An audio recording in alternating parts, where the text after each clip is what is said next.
Hello! Alors, si vous me regardez, c'est que, vous avez déjà fait le choix que, vous voulez faire partie de ces gens qui sont capables de s'exprimer dans 2 langues, au moins. Peut-être que vous êtes déjà dans le processus d'utiliser une autre langue, donc l'anglais et puis, vous êtes juste en train de développer ça. Dans tous les cas, moi, je vais remettre un petit peu une couche dessus parce que j'en ai déjà parlé un petit peu, mais apporter peut-être un peu plus de lumière parce que c'est très important et c'est vraiment ça qui conditionne tout le reste. Et j'avais fait une vidéo d'ailleurs là-dessus, c'était, je crois, conditionnez-vous tel un athlète de haut niveau.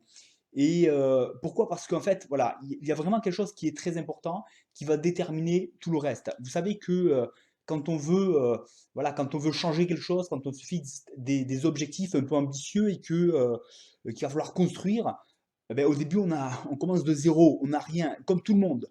Comme tout le monde, simplement, c'est là où c'est le plus dur parce que psychologiquement, j'ai envie de dire, dans notre tête, c'est quelque chose qui n'est pas du tout réel. Et si aujourd'hui, par exemple, vous ne parlez pas un mot d'anglais, ou alors justement, comme je dis, c'est peut-être plus dur que ça encore, c'est que vous avez déjà passé peut-être très certainement de nombreuses années à l'école à étudier l'anglais, et justement, vous avez un niveau extrêmement faible. Donc c'est encore pire à la limite, c'est on commence encore plus bas que zéro, parce que zéro, on se dit, bon, ben, j'ai jamais appris, je sais pas, c'est normal.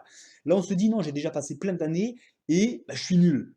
Voilà, bon, alors ça, j'en parle, surtout si vous avez ça en tête, et je pense que hélas, ça laisse un peu des traces, des marques, parce que c'est du vécu, c'est du concret. J'ai passé plein d'années et le résultat, il est là, il est médiocre. Encore une fois, je suis désolé, mais enfin voilà, quand on fait le bilan de ceux qui ont appris d'autres langues, et là je me base vraiment sur l'expérience de plein d'autres personnes qui sont allées bien plus loin que moi dans l'apprentissage des langues et qui ont appris plein de langues, ils sont devenus bons une fois qu'ils sont sortis du système scolaire. Dans la grande majorité des cas, sinon tous les cas, c'est ça. C'est une fois qu'ils sont sortis du système scolaire, qu'ils ont remis en question des choses qui justement ne fonctionnaient pas ou très mal. Ils ont remis un peu toutes les idées perçues qu'on a sur l'apprentissage des langues.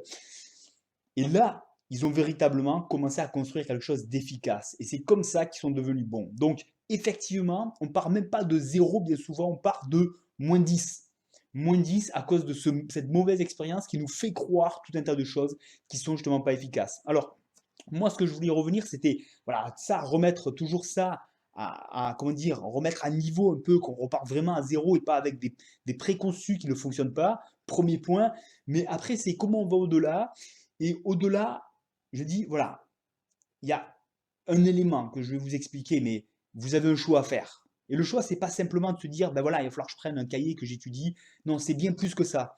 Votre choix que vous avez à faire, c'est que l'anglais, aujourd'hui, c'est quelque chose non seulement que vous voulez être capable de vous exprimer en anglais, de comprendre l'anglais, de pouvoir interagir en anglais, de pouvoir faire entrer l'anglais dans notre vie, mais bien plus que ça, le choix que vous devez faire, et ça c'est de votre responsabilité, et ça personne ne vous l'a expliqué avant, très certainement, même si j'invente rien et vous allez voir qu'intuitivement ça va vous paraître logique, mais vous devez d'abord faire le choix d'apprécier l'anglais. Pas d'apprécier les études d'anglais, d'apprécier le modèle où vous parlez anglais. Alors vous allez me dire, ben oui, en fait, j'ai un côté que j'aime, sinon je ne le ferai pas. Sauf que la plupart du temps, quand vous vous dites je veux parler anglais, qu'est-ce que vous voyez, qu'est-ce que vous ressentez? Très certainement le côté laborieux et fastidieux d'une étude de l'anglais que vous n'avez pas envie de faire. Et c'est là où je dis, vous avez un choix à faire. Quand vous entendez anglais, qu'est-ce que vous voulez percevoir et vers quoi vous voulez tourner votre tête? Si vous vous laissez guider un peu par les premières émotions qui viennent, les premières impressions, comme je dis encore une fois, parce qu'on en a construit de mauvaises, et on part pas de zéro, on part un peu de -10. Donc forcément, on a un peu ce retour sur l'expérience qui nous fait ressentir la difficulté, l'ennui, le côté fastidieux de l'étude de l'anglais. Alors ça, c'est un ressenti, j'ai envie de dire, c'est le résultat du passé, de ce qu'il y a derrière. Maintenant, vous avez un choix à faire. Soit vous voulez le perpétuer et continuer avec cette sensation et lui donner raison, parce que finalement, qu'est-ce que vous allez faire?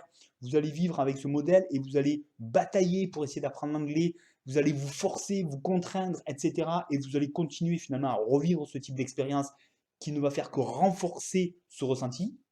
Ou vous faites le choix de dire ça, c'est ce que je ressens là, c'est le résultat du passé. Moi, mon choix, c'est pas ça.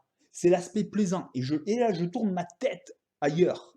Alors, Je prends l'exemple de physiquement, parce qu'il est évident que si je regarde là, je ne peux pas voir ce qu'il y a là, et inversement. Mais c'est comme ça que ça se passe dans notre tête. Les émotions, les sensations, le ressenti, c'est basé sur des expériences passées. À vous d'en construire de nouvelles si celle-là ne vous va pas. Vous voyez ce que je veux dire? On a ce qu'on plante. Hein. Si on a un jardin qu'on a planté, on a laissé des mauvaises herbes pousser, on a des mauvaises herbes. Si vous n'en voulez pas, vous les laissez faner et vous replantez ce qui vous intéresse et vous allez voir d'autres choses pousser. C'est la même chose avec votre choix. Et c'est là où je dis, ça on ne l'apprend pas. Mais si vous ne faites pas le choix de dire l'anglais aujourd'hui, c'est pas cet aspect qui me rebute et que je ressens un peu quand je me dis je vais étudier l'anglais, parce qu'effectivement j'ai une mauvaise expérience, mais c'est pas celle-là que je veux renouveler, et c'est pas ce que je veux faire, c'est pas ce que j'ai fait dans le passé, d'accord? C'est autre chose. Et autre chose, il faut tourner la tête ailleurs. Il faut tourner la tête vers ce que vous avez déjà, parce que vous avez déjà fait le choix que parler anglais, ça vous plairait bien et que vous verrez bien. Voilà, vous imaginez, vous avez déjà vu ces moments où vous vous êtes dit à un moment donné, si moi je peux parler anglais comme ça, je peux arriver à communiquer avec cette personne ou à répondre au téléphone au travail ou voilà, quand je pars en vacances ou avec mes amis étrangers ou j'en sais rien, ma famille étrangère, si je peux parler anglais, ce serait génial. Eh bien, vous l'avez déjà fait, ce constat, vous l'avez déjà fait, ce choix, vous avez déjà cette idée, vous avez déjà cette image qui vous plaît. Vous dites, ce film, si je peux le regarder en version originale, en anglais, parce que c'est quand même autre chose et que moi j'ai envie d'écouter le vrai, pas des trucs refaits par derrière parce que je suis incapable de comprendre le vrai. Non, vous l'avez déjà, vous voyez, cette envie, cet enthousiasme, ce plaisir, cette image. Maintenant, la question c'est est-ce que vous faites le choix de regarder cette image, de regarder, de tourner la tête vers ça, et quand vous pensez anglais, malgré les sensations que vous avez qui viennent du passé, vous dites non, non, mais c'est pas ça, moi, que je veux. Ça, c'était avant. Moi, aujourd'hui, ce que je veux, c'est ça. Et des moyens qui marchent bien, il y en a. Et je vais vous dire, la super bonne nouvelle, vous le savez déjà, mais on va refaire un point dessus, c'est que vous êtes sorti de l'école. Aujourd'hui, vous pouvez apprendre l'anglais comme vous voulez. J'ai envie de dire, même si vous êtes encore en train de faire des études, très bien, vous pouvez aussi apprendre l'anglais comme vous voulez. Comme je l'ai dit, de toute façon, c'est pas les études à l'école qui vont, même quand on fait des études d'anglais, c'est pas ça qui va vous rendre super performant, c'est ce que vous allez faire à côté. Et ça, vous êtes 100% libre de faire ce que vous voulez, de construire ce que vous voulez, mais vous avez un choix à faire. Et le choix, c'est soit vous vous laissez entraîner par l'inertie de ce qu'il y a derrière vous, qui ne vous a pas plu, ou soit vous décidez de tourner la tête vers ce qui vous plaît et de le prendre de la manière qui vous intéresse. Moi, je vous propose une manière, bien entendu, si elle vous plaît, utilisez-la. Si elle vous plaît pas, allez chercher autre chose. C'est de votre responsabilité, de votre choix. Vous pouvez faire ce que vous voulez. Prenez-le. C'est aussi simple que ça. Mais faites le choix et vous laissez plus guider par ce que vous ressentez qui est basé sur ce que vous ne voulez plus. D'accord? Et je vous garantis, alors, très simplement, la première idée qui me vient en tête, c'est laissez-vous inspirer par des choses qui vous inspirent. Bien sûr, cette idée, cette image de vous qui êtes capable de parler en anglais, mais regardez peut-être des gens qui sont des modèles sur cet aspect-là, pas pour tout là, mais sur cet aspect-là, des gens que vous voyez parler dans deux langues, et ça vous plaît, retenez cet aspect, imprégnez-vous-en, et dites-vous que maintenant, c'est vous le prochain. Maintenant que c'est vous, vous créez ça. Ça commence maintenant tout de suite. Si vous le créez tout de suite, ça devient une réalité tout de suite, et vous commencez à changer le cours des choses. D'accord? Faites ce choix, laissez-vous inspirer,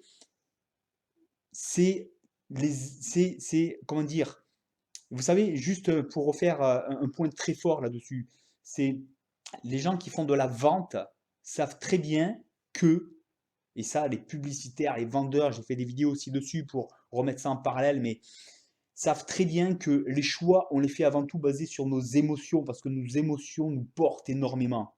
Ensuite, on rationalise et on se dit, bah oui, c'est logique à cause de ci ou de ça. Les émotions ont déjà fait le choix pour nous. Si vous tournez la tête vers ce qui vous plaît, vous avez déjà fait le choix de parler anglais. Vous voyez ce que je veux dire? Et vous allez, après, le reste va se mettre en place presque facilement, naturellement, presque tout seul.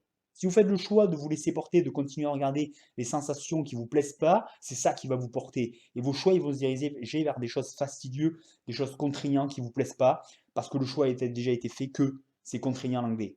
Donc regardez du côté qui vous plaît, et c'est un poids énorme. Inspirez-vous de ce qui vous plaît. Et ça, c'est le choix à faire. Inspirez-vous, laissez-vous inspirer, regardez ce qui vous inspire.